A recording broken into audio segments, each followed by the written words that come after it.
Attempting to watch 1,000 games of football before the end of the 2026 FIFA World Cup, and I'm going to be ranking every single one to find out which game is the greatest of the season. Today we are covering more Premier League action as probably, in my opinion, the most disappointing game of the round has just taken place, well, it took place a couple of days ago, and we're going to be talking about it today as Aston Villa take on Newcastle.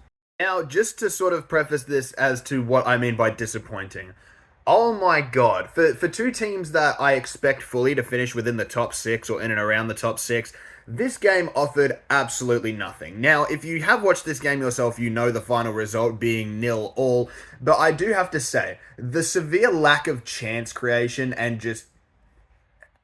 this game had next to nothing in terms of, promising attacks, in terms of, forward pressure. And look, I will put it up to the fact that I think both midfields played fantastic games. In particular, if I had to shout out three players from this game, I'd say Boubacar Kamara, Sandro Tonali, and Amadou Onana had absolutely brilliant games, all three of them. And because of that, I just feel like none of these sides, neither of these sides could create any promising chances, and disappointingly, it made for a really boring game. The one point of discussion in this game was, well, actually, 2 points of discussion.